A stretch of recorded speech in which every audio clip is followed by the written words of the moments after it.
دیکھا ہے میں 94 سے یہ مائک میرے سامنے ہے، میں اس کے سامنے ہوں، میں پاکستان بھر پھر چکا ہوں، میں نے دیکھا ہے ہمارے ہاں لوگوں کا حال یہ ہو گیا ہے کہ کرامت سنتے ہیں غوث پاک کی، کرامت سنتے خواجہ غریب نواز کی، اس کو فٹ کرتے ہیں گلی میں بیٹھے بابے پہ۔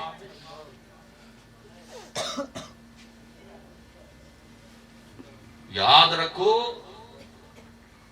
کہ یہ غوث پاک رضی اللہ تعالیٰ عنہ پیران پیر دستگیر خواجہ غریب نواز، حضور داتا، بہاؤالدین ذکریہ ملتانی، شاہ رکن عالم، بابا فرید، احمد صابر کلری، میں چیلنج کرتا ہوں یہ بہت بڑے بڑے علماء تھے، یہ حافظ قرآن تھے۔ میں موٹی بات آپ سے پوچھتا ہوں تاکہ بات آپ کو سمجھ آ جائے۔ غوث پاک تو عربی ملک کے ہے ہی نہیں، اور عراق تو عرب میں عربی ملک ہے۔ غوث پاک ہیں گیلان کے، کہاں کے بولو؟ گیلان۔ وہ سدھی گالے، عربی میں گاف تو ہوتا ہی نہیں،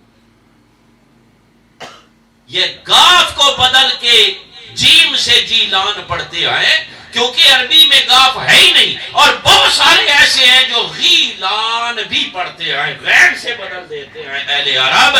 میں پوچھتا ہوں وہ تو گیلان کے ہیں، پھر بغداد میں غوث پاک کیا کرنے گئے؟ جاؤ ڈھونڈو، بابے سے بھی پوچھو کہ بابا یہ بتا، تیرے سے تعویذ لے لے کے پھوکے مروا کے ہم مر گئے ہیں، یہ بتا غوث پاک بغداد کیا کرنے گئے؟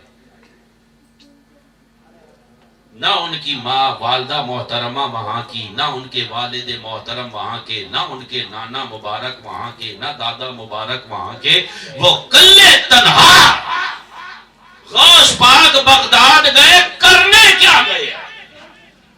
سنو، باب العزد، کیا؟ باب العزد، یہی آج بھی مزار پاک جہاں ہے وہ باب العزد جگہ کہلاتی ہے۔ باب العزد میں شیخ حماد کا مدرسہ تھا، آپ کے استاد کا نام ہے شیخ حماد۔ شیخ حماد کے مدرسے میں غوث پاک گیلان سے اللہ کا دین پڑھنے گئے، اور اسی جانے میں وہ واقعہ پیش آیا کہ وہ راستے میں ڈاکو آ گئے اور انہوں نے سب کو لوٹا، اور غوث پاک کی تلاشی لی تو کچھ نہیں تھا۔ پوچھا آپ کے پاس کچھ نہیں؟ یہ کہا ہے نا، ماں نے یہاں میری گدڑی میں سیا ہوا ہے۔ تو انہوں نے کہا بھئی آپ نے کیوں بتایا؟ آپ بچا سکتے تھے، ہمیں تو نہیں پتا تھا۔ کہا تم نے پوچھا تو تھا نا، تو بتانا تھا۔ کہا بھئی آپ جھوٹ بھی کہہ سکتے تھے، کہا اسی لیے تو بتایا ہے، ماں نے جھوٹ بولنے سے منع کیا ہے۔ وہ سارا ڈاکوؤں کا جو پورا وہ گروہ تھا، وہ توبہ طائب ہو کے وہ جو ہے ڈکیتی چھوڑ کے نیک ہو جاتا ہے کہ یار دیکھو یہ بچہ ماں کی نافرمانی نہیں کرتا، ہم خدا کی نافرمانی کر رہے ہیں۔ وہاں پڑھنے گئے، ایسا پڑھا کہ پھر اسی مدرسے میں استاد لگ گئے۔ یہ دنیا میں جو قادریت کا فیض پھیلا ہے یہ اسی مدرسے سے پھیلا ہے، وہی بنیاد ہے۔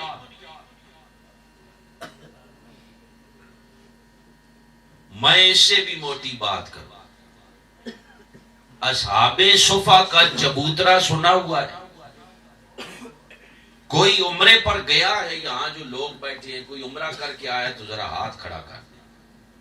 یہ دو بھائی جو ہے، پیچھے کوئی ہے نہ شرماؤ، وہ بھی ہے اور بھی ہوں گے، چلو یہ 3 بندے آئے، ان سے پوچھو بھئی اصحاب صفا کا چبوترا بنا ہے یا نہیں بنا؟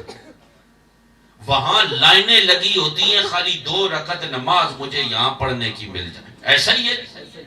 بسا اوقات گھنٹوں کھڑا رہنا پڑتا ہے۔ وہ اصحاب صفا کون ہے؟ وہ چبوترا کیا ہے؟